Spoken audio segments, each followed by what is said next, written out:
Hello, अस्सलाम वालेकुम। मैं प्रोफेसर शमीम अहमद अपने YouTube channel forum for secular democracy and social justice पर आपसे मुखातिब हूँ।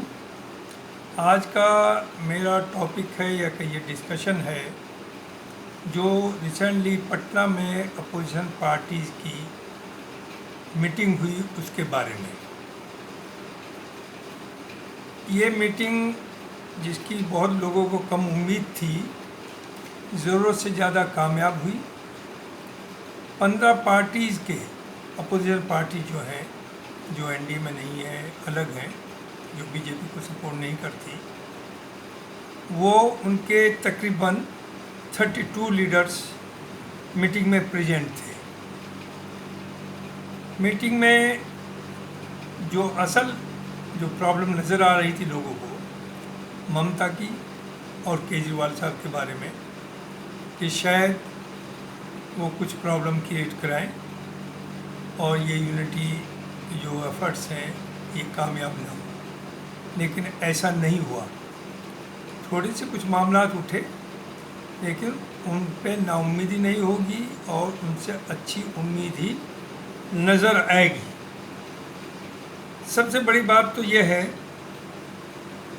कि इस पार्टी में यूनानिमसली ये डिसाइड हुआ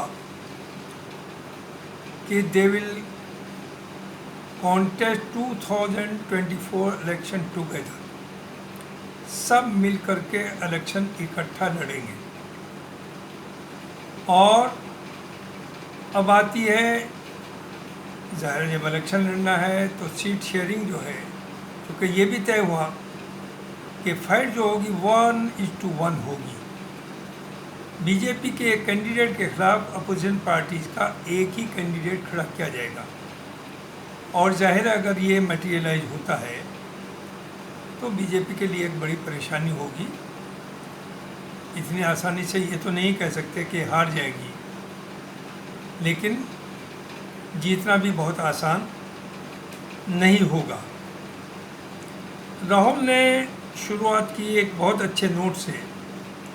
उसने कहा, मैं इस मीटिंग में जो आया हूँ, I did not bring past likes and dislikes, यानी पुरानी जो यादें हैं जहाँ कुछ लोगों से इत्तेफाक नहीं करते थे या कुछ लोगों को लाइक करते थे बहुत ज़्यादा, उन चीज़ों को मैंने दूर रखा है। और अब यहाँ नए सिरे से हम सब बैठे हैं और चीज़ों को तय करना है मुल्क के लिए। तो 2 डिसीजन है जो मोस्ट इम्पॉर्टेंट डिसीजंस हैं। एक तो ये ये रेजोल्यूशन कि विल फाइट टुगेदर 2024 इलेक्शंस, और दूसरा ये कि नेक्स्ट मीटिंग जल्दी ही 10 या 12 जुलाई को शिमला में, जहाँ की कांग्रेस की हुकूमत है, वहाँ पर होगी सीट शेयरिंग या सीट्स एडजस्टमेंट के लिए।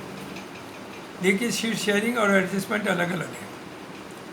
एडजस्टमेंट वहाँ होगा जहाँ पार्टीज़ एक दूसरे के साथ मिलकर नहीं लड़ना चाहती, वो कॉमन प्लेटफॉर्म पर नहीं आना चाहती, लेकिन डर उन्हें भी है। जैसे ममता जी ने कहा, ये बहुत बड़ी बात है कि अगर 2024 में हम फेल हुए तो शायद हम 2029 का इलेक्शन ना देख पाए।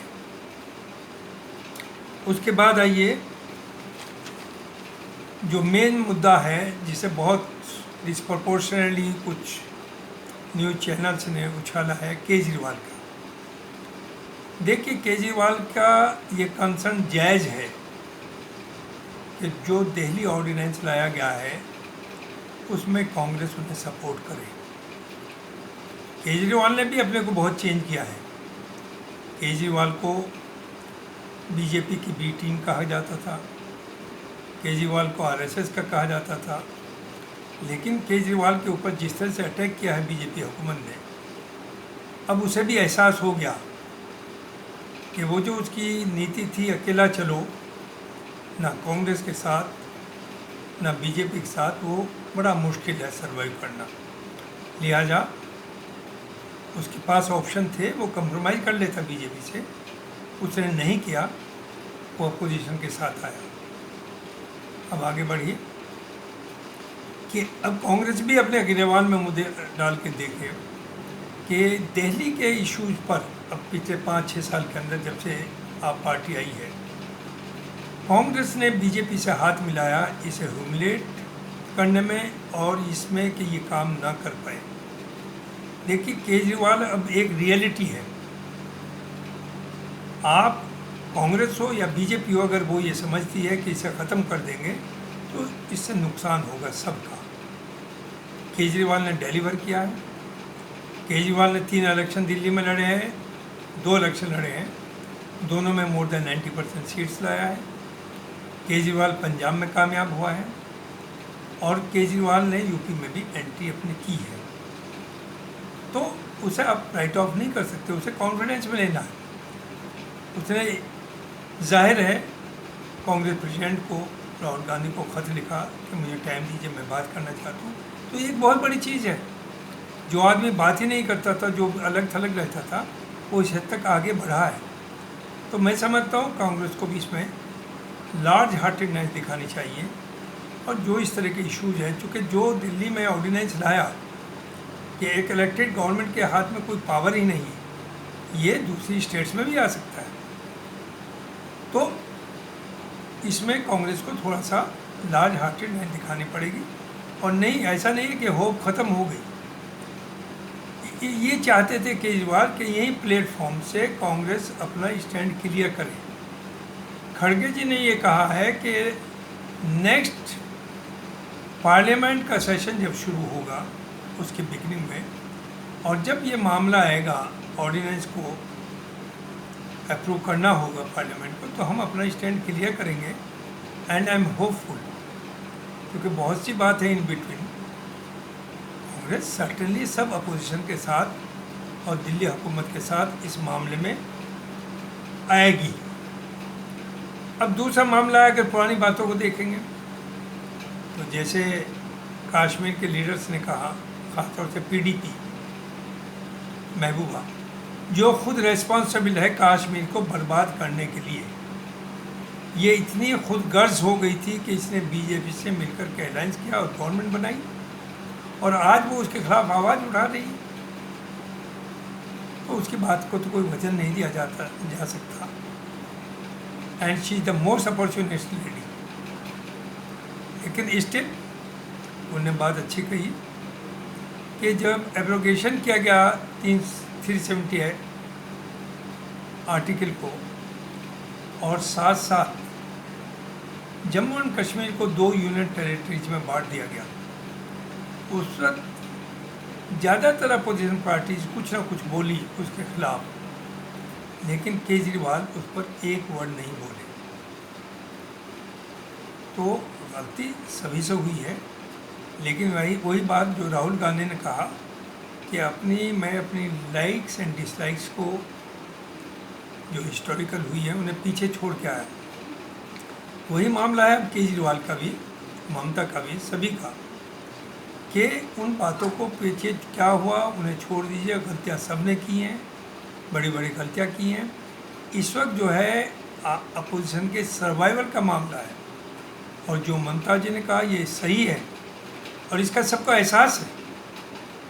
यही वजह है कि ममता जो कांग्रेस से बिल्कुल बात नहीं करती थी, सबसे बड़ा एनिमी मानती थी, और कांग्रेस की भी गलती है। कांग्रेस ने वहाँ जाकर के बंगाल में कहा कि बीजेपी और तृणमूल एक सिक्के के 2 पहलू हैं, जो नहीं कहना चाहिए था। तो आज ममता ने अपने को बहुत आगे बढ़ाया और बहुत अच्छी बातें करी, और उन्होंने यूनिटी को स्ट्रेंथ करने के लिए बहुत बड़ी स्टेप लेने सजेस्ट किए। तो ये कोई छोटी बात नहीं है। अब आता है साउथ के जो हैं तमिलनाडु के चीफ मिनिस्टर, उन्होंने बहुत अच्छा सजेशन दिया, और वही प्रैक्टिकल भी है, कि कुछ जगहों पर कांग्रेस ना के बराबर है, जैसे यूपी में भी, तमिलनाडु में, केरला में तो है, लेकिन कई एक स्टेट्स में ऐसा है। तो उन्होंने कहा कि सीट शेयरिंग की टैक्टिक्स और स्ट्रेटजीज वो डिफरेंट स्टेट्स में वहाँ के हालात के मुताबिक की जाए। बिल्कुल सही है। ममता है, उसका वहाँ होल्ड है, that is the only opposition power in Bengal. यहाँ अखिलेश हैं इस वक्त जो दिख रहे हैं, हालांकि अखिलेश उतने स्ट्रॉन्ग नहीं है जितनी ममता है, जितने केसीआर हैं, जितने केजरीवाल हैं, इनकी वो पोजीशन नहीं है। लेकिन फिर भी इस चीज़ का ध्यान रखा जाना चाहिए। और एक और बहुत बड़ी केजरीवाल ने बात कही है, उन्होंने कहा है कि हम इस वक्त उन टेरिटरीज में, न्यू टेरिटरीज में एंटर ना हो जहाँ हमारा कोई वजूद नहीं है। इसका मतलब भी यही है कि वोट बटे ना, यूनाइट रहे, बिटरनेस ना हो। तो मैं समझता हूँ कि ये बहुत बड़ा, बहुत ही सक्सेसफुल मीटिंग हुई, जो एक्सपेक्ट नहीं की जा सकती थी। लेकिन जो हिस्ट्री बताती है कि सारे मूवमेंट्स, नेशनल मूवमेंट पटना से, बिहार से शुरू हुए, और इस बार भी नीतीश ने ये शुरुआत की। कांग्रेस ने लार्ज हार्टेडनेस दिखाई। जो कहा जा रहा था कि कांग्रेस सबको दबाना चाहती है, ऐसा नहीं है। लेकिन ये भी अपनी जगह है कि कांग्रेस एक नेशनल पार्टी है, नेशनल अपोजिशन पार्टी है, और मैक्सिमम एमपीज भी नहीं कहेंगे। तो मेजर रोल तो उन्हें ज़्यादा करना है। रहा प्राइम मिनिस्टरशिप की, राहुल गांधी बहुत लार्ज हार्टेड है, उनने ये इंडिकेशंस दिए हैं कि he is not eager to become PM, जिसे सब लोग चाहेंगे उसे बनाएं। तो वी होप कि यूनिटी होगी। और जो 2-3 लोग दूर रह गए हैं, जैसे केसीआर हैं, आई होप केसीआर को भी ये एहसास है, जाहिर है उसे डर तो है कांग्रेस का, क्योंकि इन लोगों ने कांग्रेस की स्पेस ली। लेकिन उनकी गलती थोड़ा ही, वो तो हर अपोजिशन लीडर चाहेगा अपने पार्टी को बढ़ाए, उसने बढ़ाई, may be at the cost of Congress. तो वो भी reality, we have to accept कि वहाँ उसका रूल है। और उसे भी एहसास है कि अगर 2024 में बीजेपी आई तो वो लाख बीजेपी को ज़रूरत नहीं होगी इनकी सबकी सपोर्ट की, ये पार्टी सर्वाइव नहीं कर पाएंगी।